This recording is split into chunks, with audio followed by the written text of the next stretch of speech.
Welcome to the Sample Chapter Podcast, the show where authors read a sample chapter from one of their books. Here's your host, Jason A. Meiske. Greetings, my friends, and welcome to episode 86 of the Sample Chapter Podcast. Hey, this week we're going to be speaking with speculative fiction author Craig DiLouie. He's going to be reading a sample chapter from his most powerful book to date, so stay tuned for that. It's coming up in just a few minutes. Once again, this is the Sample Chapter Podcast, the show where authors read a sample chapter from one of their books. That's right, each week we feature an author of varying success and experience with a short interview, kind of get to know them a little bit, introduce them to you, because there's plenty of authors, known and unknown, that you don't know, you the listener don't know. But that's what happens, you run in different circles, you talk to different people, and, just depending on where you are in life, you might not have heard about somebody who's going to be, amazing. And that's the goal of this show, is to introduce you to perhaps your new favorite book. And you never know who's going to be on the show, from new authors to international bestsellers. And, plus I have a little bit of a phobia of announcing, hey, such and such is going to be on the show in a couple of weeks, because you never know. For crying out loud, last week we had international best-selling author Steve Alton was on the show. So much fun. I was just totally jazzed about getting to talk to him. And even after I did the interview a couple weeks ago, I still was just like, do I want to say? Because, who knows? What if he changed his mind and emailed me back and said, "Hey, don't share my episode. I don't want to do this." But I ended up fighting it. Pushed that little fear deep down, and did announce it a couple weeks ago and said, "All right, yeah, he's going to be coming up." And then the next week again, and then shared the episode, and it worked out. And thank you to all of you out there who've been downloading and checking out the episode, and especially those of you who's been reaching out to me, letting me know what you think of it. I really appreciate it, and I have shared your thoughts with Mr. Alton, so letting him know that, how much you guys enjoy the episode. If you do like the episode, or if you like any other episode, I'd be happy to hear about it. You can find us on all social media. I will share upcoming authors at least a day or so before, so that way you do know it's coming up. And then the current episode, I will share that multiple times throughout the week. I tease an old Throwback Thursday episode every week that's 6 months old. Got a wealth of authors to share with you now. So follow us on social media, and you can always find out what we've got going on, see some other pictures that we have.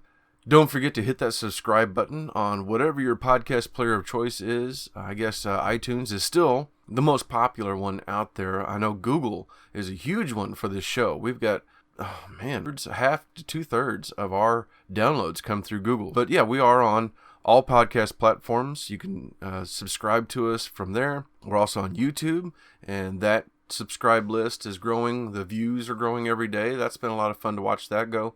So yeah, hit that subscribe button so you don't miss out every week whenever we have a new author reading from another book and another sample chapter. And by all means, if you find something that you like, make sure you share it with friends. Make sure you, after you read the book, go in and leave a review. And of course, give me your thoughts on the episode. I'd be happy to hear it.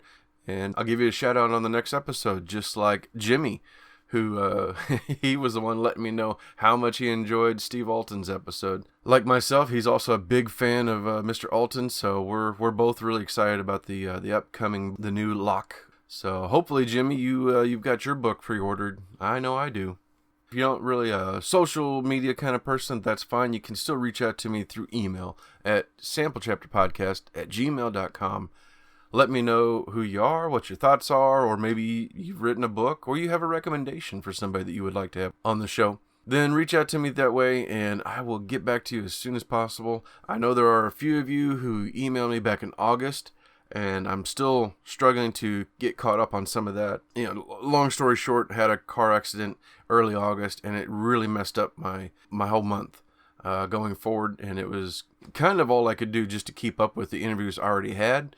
And I had a little bit of problem setting up new interviews, just trying to get things settled, because, insurance, recovery, all that kind of stuff. But we're fine now, And speaking of, I don't know if you can hear that or not. I've got my phone on silent, so it doesn't interrupt, but it's still buzzing right next to me.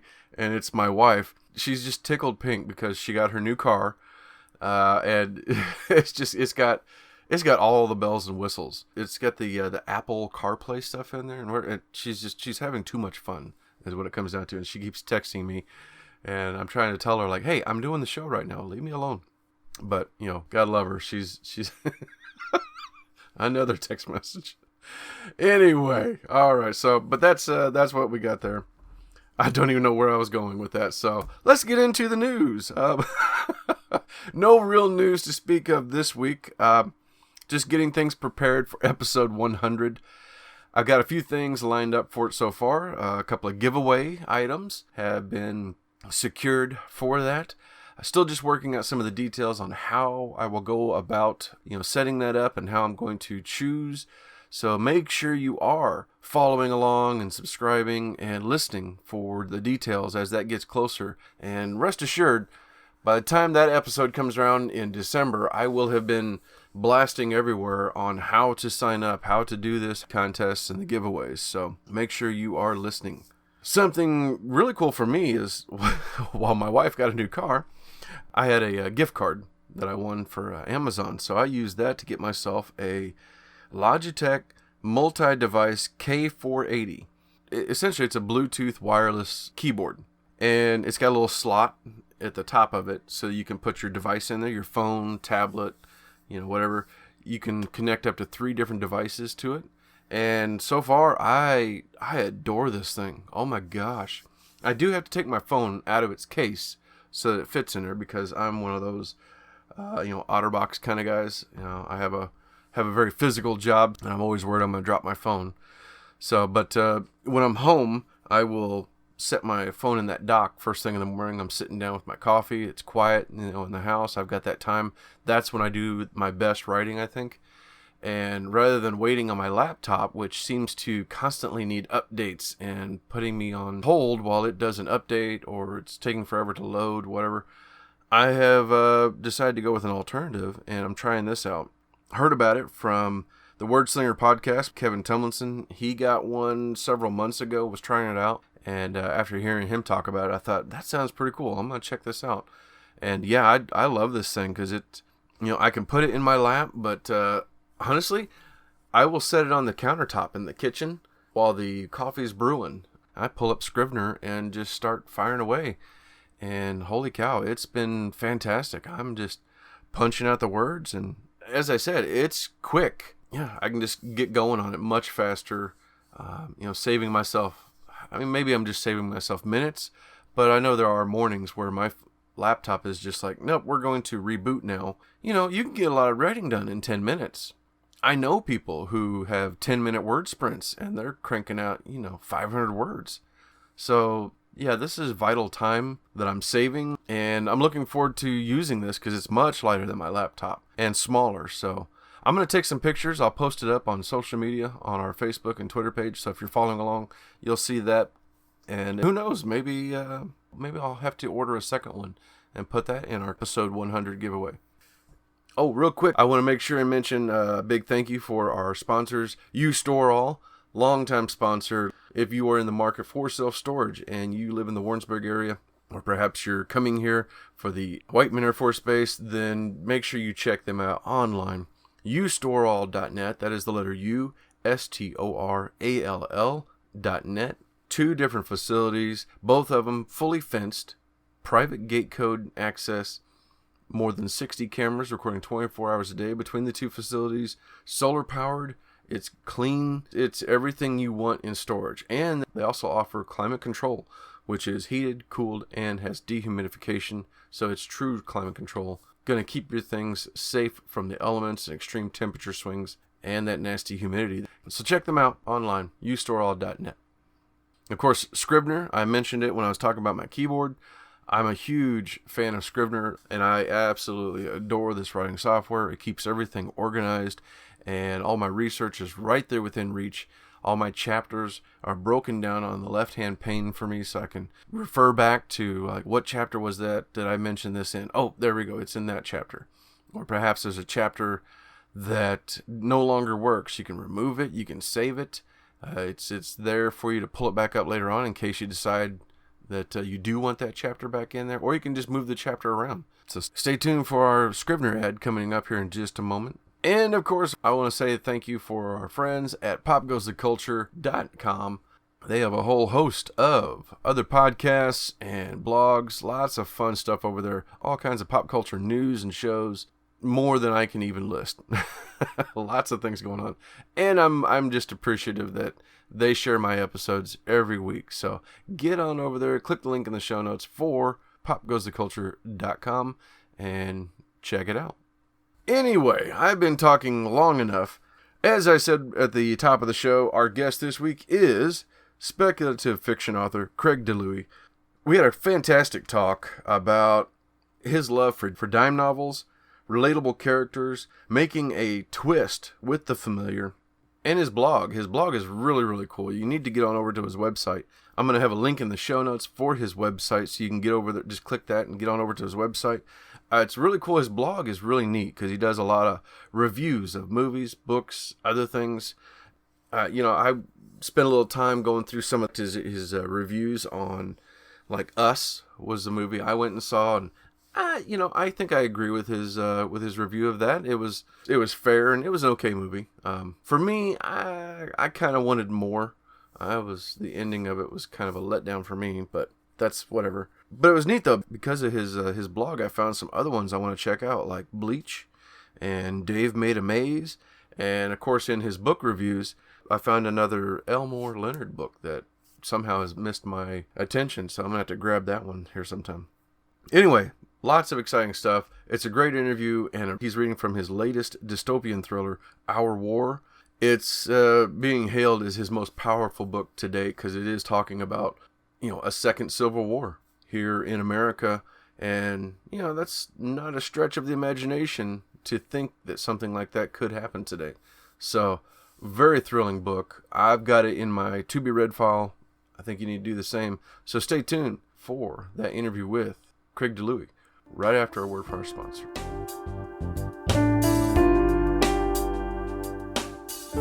Jason here. Hey, I wanted to take a moment and tell you about my favorite writing tool, Scrivener.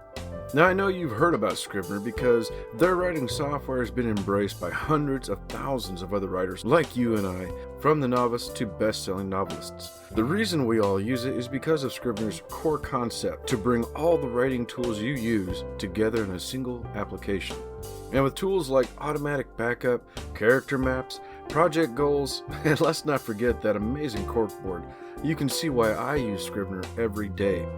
As a bonus for Sample Chapter Podcast listeners, use code CHAPTER for 20% off your desktop version. Scrivener writing software, built by writers for writers. Ladies and gentlemen, welcome to another exciting episode of the Sample Chapter Podcast. This week, we are gathered together with a thriller author from several genres: apocalyptic, horror, historical, sci-fi, fantasy. He does it all. I'm talking about Craig DiLouie. Craig, welcome to the show. Hey, thanks for having me on. It's great to be here. It's my pleasure. I'm really happy to have you here as well. I'm glad we were able to get this settled in. It's always a task getting those schedules lined up just right. Yeah, we worked it out. Yeah. Well, tell us a little bit about yourself before we get into this, because I know you've got an exciting life. Well, first I'd like to say hi to all your listeners. My name's Craig. I'm an author of what I would call speculative fiction, and that encompasses a number of different genres like science fiction, fantasy, and horror. And I started writing, when I was 9 years old, and got my first big break in the early noughties with small press. And then from there, got my next big break when I started writing zombie fiction about 10 years ago. And at the time, there were only about 40 of us writing for publishers like Bermuda Press. And that was at a time when zombie fiction really took off. The Walking Dead was getting big and people were just getting into it and they thought it was fun. So I ended up writing a novel called Tooth and Nail, which was ended up launching, along with Stephen Knight, we ended up launching a subgenre in zombie fiction, which is military versus zombies. And that book did extremely well. I did 2 more books like it for Permuted Press, and then from there got an agent, started getting into Big Five. I worked with Simon & Schuster on a horror novel, and my current publisher is Orbit, which is the sci-fi brand of Hachette, one of the biggest publishing companies. I had a dark fantasy published last year called One of Us, and then this year I have Our War that just came out in August, which is a dystopian thriller. And then next year, Mysterian's going to come out probably around November, and that's a horror novel. And besides all that, I also do a lot of self-publishing. I've self-published some zombie stuff with other authors like Joe McKinney and Stephen Knight and David Moody and Timothy Long. And I also self-published my own World War II thrillers. I did a series called Crash Dive, which is sort of like Horatio Hornblower, but set on submarines in the Pacific in World War II. And now I'm working on a new series called Armor, which is about the crew of a Sherman tank, following them from North Africa to Berlin during World War II. So very busy, like you say, and very exciting. Yes, exactly. And you kind of segued right into one of the first things that really caught my attention. Something I wanted to bring up was you've got these World War II thrillers, which growing up, that was like one of the things with my dad. I mean, we watched, tons of John Wayne, Henry Fonda, Westerns and World War II movies growing up. So that was something that really interested me is you have some World War II series. What was your inspiration behind some of that? Well, I made the mistake of reading a nonfiction book because sometimes I avoid nonfiction because I'm like, well, if I really get into the topic, I'm going to want to write a fiction about it. And that's what happened. I ended up reading of Bill Ruy, who served in the Pacific in World War II. And I was so fascinated by the technical aspects of the submarine and how difficult it was, especially on the old World War I vintage submarines that the Americans were fighting the war with in the first 1 or 2 years of the war. I just became completely fascinated with it and ended up, and I knew before I started reading it, I was like, I shouldn't read this because I'm probably going to end up launching something big around it. And I did, found the time to do it, and wrote the first episode called Crash Dive. And my theory at the time was self-publishing is really rough for standalone novels. I've published standalone stuff, single novels, and the response has been virtual crickets. But with Crash Dive, I had this theory, well, I'm going to write shorter, really pulpy books, basically just simple adventure fiction, man in a whole plot, and I'm going to crank them out in these series. And so the Crash Dive series was born. I ended up writing 6 episodes following Charlie Harrison's career from serving on an S-boat as a junior lieutenant, and then he works his way up to captain by the end of the war. And it's great stuff. I mean, it's simple, it's fun, it's heroic. The technical aspects of the submarine is really cool. I ended up reading like probably 15 books and manuals from the era, just trying to get every historical detail right and what it was like to really serve on a sub. And the result was fantastic. Sales were absolutely terrific. The series had a really loyal following who would follow the series from book to book. And now I'm setting my next series, as I said, Armor in a tank. Again, it has that same formula of you have these great characters that you can care about in dramatic situations, man in a whole plot where they have to fight a battle or get through some really bad situation. And then you have the machine, which was a submarine in Crash Dive, and in Armor's case is the tank, where I can do a deep dive on the technical aspects that readers really seem to appreciate for realism and just because it's interesting. Oh, yeah, absolutely. So it really does capture that aura of those old 50s, 60s classic movies, what you would call men's adventure fiction, that era. It really cultivates that and gives people, I think, a little bit of wish fulfillment. They're like that idea of being in a horrible situation and being tested and coming out on top through brute heroism. And so the series provides that kind of experience, and I think that's why it's so popular. It's just fun. Oh, yeah. Yeah, absolutely. It sounds amazing. I mean, that's one of the dangers of me doing this show is I find way too many books that I'm like, oh, I want this one, I want that one, and here's a series. I'm going to have to pick these up. And thank goodness there's so many authors on KU now, and it helps my budget a little bit. Yeah, these are all on KU. So I say give the first one a shot. They're shorter books because that was what I wanted to do was follow a dime novel business model. Back in the 1800s, in the 1860s, there were these dime novels that became popular, and they were 30 to 40,000 words, and they were pot boilers and westerns and the like, and very similar to what I'm doing with Crash Dive, but just, about over 100 years ago. And I thought with the Kindle, that model can come back. And I think the Kindle's perfect for that kind of formula. And so they're quick, really fun reads. And I think if you dive into one, you'll be through them in no time. That's what I'm afraid of. So. Oh my goodness. Yeah, I'm looking forward. They look amazing. So, and it definitely, like I said, it caught my attention right away going back and looking over your library. So I can't wait. Tell me a little bit about, you like to dive into different categories. Like we said, the apocalyptic, some horror, historical, and then the sci-fi fantasy. Do you have a favorite, or do you just like the adventure of jumping from one to another? Well, I like speculative fiction because you can reveal so much more from character and plot and theme using a fantastic device.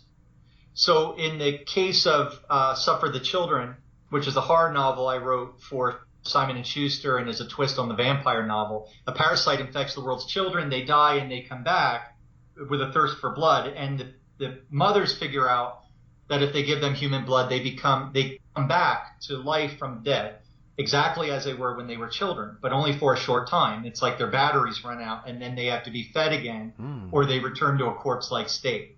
And so the children are vampires, but the monsters in the book are the parents, who will do anything for their kids. And so the question of the book is, how far would you go for your children or for someone you love? So the idea there is, it's basically a vampire novel, but I wouldn't describe it that way. Like the children become vampires and the parents have to feed them. What the book is really about is parental love and how far parents will go for their kids, and how parents will say, I would put my arm in the thresher for my kids, but would they put your arm in a thresher?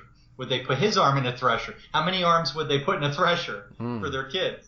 And so that this idea that the world could end and that something so beautiful could cause it, and that something so beautiful, the most purest love in the universe, could actually be a source of evil. I was just fascinated with that idea. So when I write these books, what I loved about speculative fiction, like in the case of Suffer the Children, I could reveal so much more about human nature using that fantastic element of the parasite that turns the kids into vampires. And so that's probably what I write. I write books like that are you have likable characters in a very realistic, gritty world, but with a fantastic element and a big idea that reveals theme. And those are the things that really turn me on. And so from there, I can just jump into whatever genre I want to, that I can play that formula. So in One of Us, which was the dark fantasy I wrote last year, it's basically like an X-Men style story where you have people, this generation of children, the result of an STD in the 60s. In the 70s, these children are born and they're monstrous. And so they're put in orphanages and rejected, and then they start to develop these special powers. And then I cast it as a Southern Gothic. So that story, I was able to play with all sorts of great themes of prejudice and, are monsters born or made? A lot of different misunderstood monster themes using those devices. So I get to tell a very human story, but with monsters or with vampires or with whatever else. And then our war, of course, plays a little more straight. It's dystopian, but it's a little bit more of a reflection of our times. It's a little less fantastic. Oh my goodness. Well, I mean, your work has been described as brutal, unflinching yet mesmerizing, frightening in its familiarity, and I can certainly see why. You're taking these, maybe an outrageous thing, like children being born of a crazy STD, but then making it very human at the same time, something relatable. Right. And well, that's the key. If you don't have relatable characters, the reader won't care. I don't think my fiction, I have been described a lot as brutal and unflinching, like you say. Somebody called one of my zombie books a curb stomp of a book. I'm like, wow, okay, that's actually kind of cool phrase. So yeah, it's my fiction has been described that way as very as brutal, but in my view, it's not any darker or bloodier or anything else than many other books you'll find, like even Stephen King, who I would consider lighter horror. What I take it as is a compliment to the characterization in the book, because if I can make you care about the characters, then you feel everything that happens to them. And so if anything bad happens to them, you're feeling it. And so the brutality is I think has to do less with the writing or the plot, what happens in the book, and more about the characters, and that you actually feel for them and can relate to them. And which is I take as a win, because that's really the hardest job for a writer, and my biggest job is to create likable characters that the reader can care about. You have that, you have everything else. Yeah, no, I completely agree. That's wow. It's very well said. Well, so now where do you have a method for coming up with your ideas for some of these, like the vampire children, or like you said, you had the World War II stories and your zombies. I mean, you were certainly ahead of the curve with the zombies. Was this just like a long-time love for some of those, or with the vampire children, was that just kind of a fevered dream one night that all of a sudden the next day you're like, yeah, I need to write with this? Well, I've always been interested in apocalyptic fiction. It's the oldest form of literature on the planet, going back to Gilgamesh and Genesis. And people are always interested in what happens next for our species. Could this all end? And what does that mean for me? Could I survive it, or is it the end of me too? And so those are all these big questions I think are innate to human nature and are reflected in fiction that is like good apocalyptic fiction. And so I think that has a natural built-in appeal. And what changes about apocalyptic fiction over the years is the mode of apocalypse. So in the 50s, you had Martians. In the 60s, you had, I don't know, whatever else. In the 70s and 80s, you had disease, asteroids, Martians, you had nuclear war, you had everything. And then in the noughties, I'm not really sure how this happened, but all of a sudden zombies got really big. And I think that they're a fascinating literary device, like a monster to use in a book. There's so many great things you can do with them. And so I decided to write the zombie novel. When I wrote Tooth and Nail, I had read a novel about the last Roman legion on the Rhine. And in Eagle in the Snow, I think it was called. And it was a terrific book. And the Roman legion fights to the last. And I thought, wow, that would be really cool with the American military and zombies in New York City. And because I love the idea that these legionnaires were fighting for this idea of an empire that pretty much no longer existed. It was falling behind them, but they were still holding out to the last man. And I just thought that was absolutely terrific and a very romantic idea, very stirring to the soul. And I was also always curious too, because I'd read some zombie fiction before that. And I was like, how come all these stories like The Walking Dead always start after the apocalypse and everything's done? What happened to the military? I mean, America has the best funded military on the planet. Like, couldn't they handle the zombies, and how did the zombies get out of control and overrun them? Mm-hmm. So I wrote the book I always wanted to read, which was Tooth and Nail, and that was about how did the zombies end up overwhelming the military. And you follow this battalion of U.S. infantry in New York City during a zombie outbreak, and you get to see firsthand. You get to be embedded with this unit while all this is happening. So that was pretty much the genesis for that idea.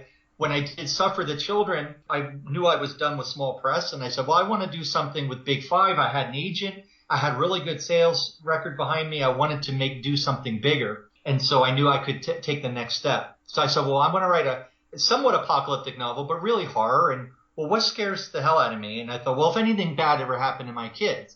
And then I thought of the idea, well, what if my kids were vampires and I had to protect them? I had to feed them. What would I do? How far would I go? What choice would I make there? And I thought, wow, that's a really horrible choice. I want to inflict that on as many human beings as possible because it's so revealing about human nature and who you are. Like, you can't read that book and not answer the question yourself, how far you go, and you will learn something about yourself. So I just thought that was terrific. And so usually for me, it always starts with some kind of kernel of an idea. Wouldn't it be cool if, bam, and then I can start seeing it in my head, and then I can tie it to that big theme. Once I have that kind of situation, what if, and I can marry that to a theme, this is what I want to say, then I've got the book. I've got a situation that is a twist on the familiar and something new, fresh. And then I've got this theme where I can kind of elevate the novel to make the reader reflect on those themes and hopefully think about themselves. So that's pretty much what the genesis is like for these types of stories. Oh my goodness. I'll be honest. I've been catching myself like struggling to stay focused on what you're saying, and at the same time in my mind I'm going, man, what would I do? Let's see here. Yeah. Oh my goodness. Well, your latest book just came out in August, Our War, which is a dystopian thriller, essentially Civil War again here in America. Yes, the novel, it's Our War. It came out from Orbit in August, and it's about a second American Civil War, specifically about a UNICEF worker and a journalist to uncover the use of child soldiers during such a conflict. And thematically, it's about the tribalization of American politics, largely around superficial narratives and where that might take us. Mm-hmm. And so the big what if is, what if a president like Trump was impeached and he said, no, I'm not going. And then the right staged an armed protest similar to like they did at the Oregon Wildlife Refuge. Mm-hmm. Instead it was a national protest. And suddenly they had so much success initially that it turned into a revolution. And so you have Americans fighting Americans. And I became fascinated with that idea that as the basic what if. I then became fascinated with after watching Beasts of No Nation on Netflix, and I read the great book it was based on, and by a survivor being a child soldier in Africa. And I thought, wow, wouldn't it be great to tell at least some of this story through the eyes of child soldiers fighting on opposite sides of the war, brother and sister? Because that way I can avoid picking sides with the politics myself as the author, because to the kids, it's all gibberish to them. Right. And it also shows them as the real victims, that in a civil war like this, everybody fights, nobody wins, and the innocent are the ones who pay the real price. And so the kids in the novel become increasingly radicalized, but they're fighting for far simpler ideas like family, a sense of belonging. They think they're doing something good before they realize that what they really should be doing is fighting for each other and ultimately themselves. And so I had a great what if. I had these great characters, and then thematically, I had my own feelings about tribalization in American politics and how so many Americans, they have so much in common, but they have different stories around common events and common beliefs and common problems. They have these different narratives, and because of these different narratives, it's increasingly fragmenting them to live in different realities. Mm-hmm. And if America doesn't have that common idea, even of what it is, then what's holding it together? It's just another multi-ethnic empire in history. And so the idea of America is what really holds it together. But if there's more than one idea, and those ideas are so firmly entrenched, they can't even talk to each other anymore, then we're on some type of collision course that's not going to be good for the country. Mm-hmm. And it may lead to the type of conflict in this book, which I naturally hope it never would, but this imagines that it would, and like all good dystopia, it provides a warning. Yeah, no, and it's just scary with how realistic it really is. It's the like you said, the what if, just this one little event, one little thing just went that extra step. Somebody pushed a button just to prove that they would do it. Anything like that, it just very scary. Yeah, I mean, and you see it in the media and social media. Like, there's a lot of talking the talk, and some people are now starting to walk the walk. You are seeing a lot more terrorism, and and that's something that should be stopped rather than allowed to snowball. The really scary thing about Our War is my imagining of the war less as a North-South or blue state versus red state fight. If you look at the electoral map, by county, you see an ocean of red in the United States surrounding these islands of deep blue, which are the metropolitan areas. And so the divide in America is really cultural between rural and urban. And in Bosnia, in the 90s, when their civil war broke out, the countryside rose up against the city, and that was ethnic, but it was also a class resentment, and it was a resentment, country versus city. And so I imagine second civil war in the United States to go along similar lines, where you have basically it's the red parts of the country versus the blue parts of the country, and so you have a lot of sieges of blue areas, which are the cities. And the novel takes place in Indianapolis, which is a deep blue city and a deep red sea. And then it follows it from there. What would that war be like? And in my view, it would be very much like the Bosnian War, where you would have militias fighting.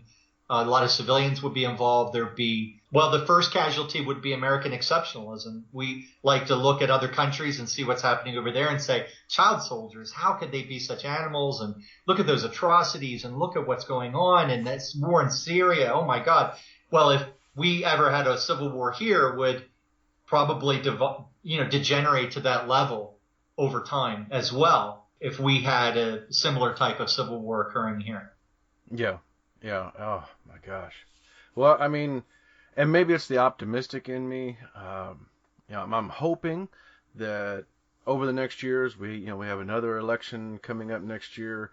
But among people I know, I'm kind of seeing trends of people being a little more open to civilly talk to each other again. And you know what? Right. We might have difference of opinions, but we can talk about it. We don't have to. I'm red or I'm blue. And I'm hoping that trend continues, because it would be nice for everybody to be civil to each other and get back to being a united nation again. Yeah, absolutely. I mean, politically, they should fight like, cats and dogs, and that's perfectly fine. It's what we elect them to do. Mm-hmm. But we as Americans should recognize that the other side is, for the most part, they're not trying to destroy the country or anything. They have their own ideas of what works. And so we have to convince them of our side and then listen to their side as well. And hopefully, it should be political combat, not the real kind, and it should never come to violence. I agree. Oh my gosh. Everybody needs to go pick this up and maybe get a little dose of what if, a little bit of reality, and remember to shake hands with your neighbors, and let's all be friends again. So go out and pick up Our War. Is this on Amazon, or is it available everywhere? It's available everywhere. So you can get it in bookstores, you can get it online, you can get an audiobook and ebook as well. Oh, outstanding. Wonderful. I love my audiobooks. Yes. All right. Well, speaking of, where can people follow you, Craig? They can find me on Facebook. I'm on Twitter, and I have an Amazon page. I'm on Goodreads. But my main event is my blog, CraigDiLouie.com. And there you can find out about all of my work. You can see all the reviews that are coming in. You can also read my blog, where I review other books and movies and just things I like that I've seen and that you might like as well. So if you come to my website, even if you say, hey, you know what, this DiLouie guy's not for me, I found a book I really like, I found a new author, or I found a movie. So hopefully there's something for everybody, even if it's not one of my works. There you go. Plus you have, I like I was looking through a little bit of your blog, and I like the movie reviews and all these other things. So that's always fun to hear other people's opinions on a movie that I may or may not have seen. So that's cool too. Yeah, I just kind of fell into doing it, and now I started posting it to Facebook, and people really liked it, so now I just keep doing it. It's just sort of a habit. Is any of this on your newsletter? No, I don't do a newsletter. I just I have a mailing list where people can sign up, and I don't want to bug people. They can come to my website if they want, and they can sign up for a weekly digest, which comes through WordPress. But for the mailing list, I only want to email people if I have a new book out. Otherwise, they can just visit my blog anytime. And there's so many short films and movie reviews and book reviews going back years, and it's all categorized. I think if they try one thing and they like what I like, they'll probably like something else that I like. And so they'll find a lot of good tips there on things maybe they haven't seen before. And hopefully they'll find something. And what I'm really hoping, of course, is, they'll at least check out my work, and I hope they'll give it a shot. Absolutely. Like I said, I'm just thankful that that you're on KU, because I've found several already that I'm like, yep, this one and this one. So yeah, get over to CraigDiLouie.com. Find him on Facebook and Twitter, and of course, all of these links are going to be in the show notes as well to make it easy for you. So when you listen to this episode, just click in the links. You're going to be right there on top of it right away. Craig, thank you so much for coming on here. This has been a lot of fun for me to listen to how you've come up with these books and what's going on in your mind whenever you write these. This has been a lot of fun for me. Thank you. Me too. I appreciate it. All right. Well, ladies and gentlemen, that means it's time for me to step aside. I'm going to hand the floor over to my guest today, Craig DiLouie, with Our War. All right. This is chapter 2 of Our War. And so far, we've been introduced to the protagonist, Hannah, and the situation that leads to her ending up joining a militia in the Second American Civil War. But I wanted to introduce you to the next character, who is Gabrielle Justine. She's a UNICEF worker, and she's terrified because she's coming into Indianapolis, which is under siege by right-wing militias. And she's coming in there to assess the needs of the city's children for UNICEF. And this is a mission that she feels she has to do, even though she's terrified. Chapter 2. The Canadian Air Force transport plane trembled on air pockets at 15,000 feet. Gabrielle Justine sat clenched in her metal chair attached to the bulkhead. She wore a blue helmet, flak jacket, parachute, and around her neck, an oxygen mask. To her left, tarpaulin-covered wood crates filled the cargo hold, 20 tons of milk and cheese. Cold air whistled through the compartment, bringing a strong whiff of fuel and canvas. Corporal Cassar smiled at her from his seat on the opposite bulkhead. Goggles and a dashing red scarf complemented his uniform. The other crewman chewed gum while reading a paperback.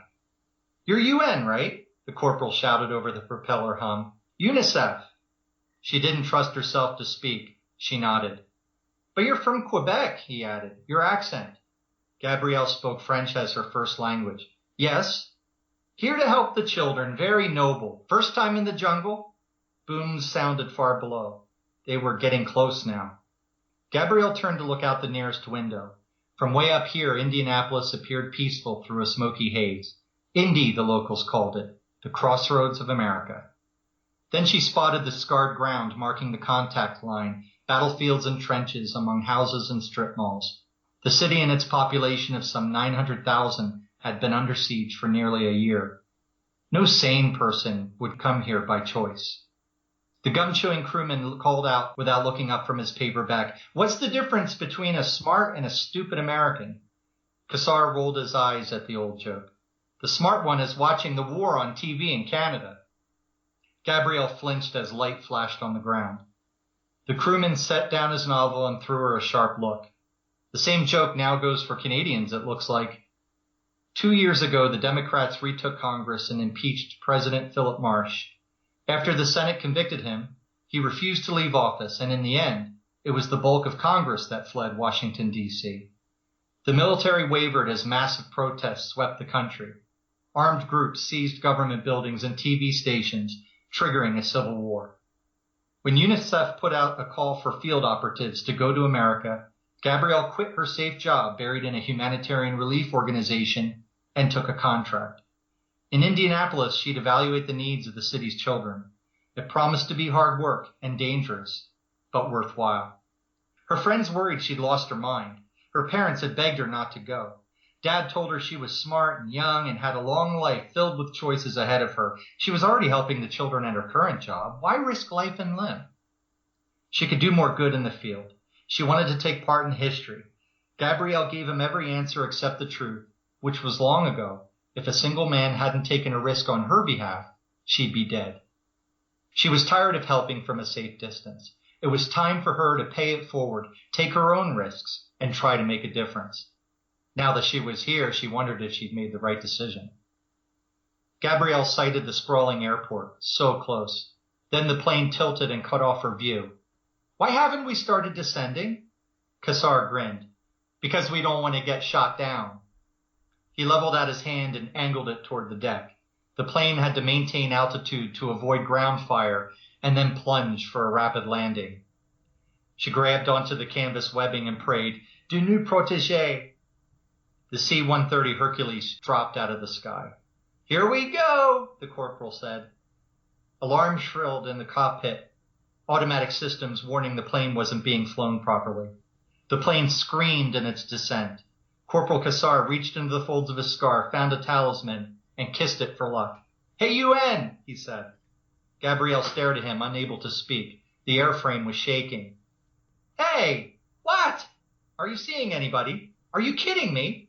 Can I take you to dinner sometime?" "No," she said. "Maybe. I don't know." Anything, she prayed. Just let me survive this. Her stomach lurched as the transport plane leveled out. Giant wheels slammed asphalt, carbon brakes screeching. Gabrielle gaped out the window at the blessed ground. Armored personnel carriers flashed by on the tarmac. Pesco walls surrounded the airport like a medieval town. She prayed again, this time that she hadn't made a big mistake coming here.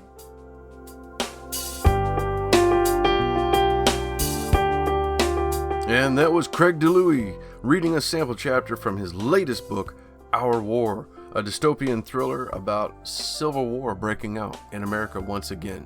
It really is incredible. The reviews are glowing about it. Everybody's calling it his most powerful book to date, so make sure you click the links in the show notes to not only follow Craig DiLouie online, but also to pick up this book. Don't forget to click the links in the show notes for our friends and sponsors, and hit that subscribe button so you don't miss out next week when we come back with a new author, a new book, and a new sample chapter. Thanks for tuning in, everyone. We will see you again real soon.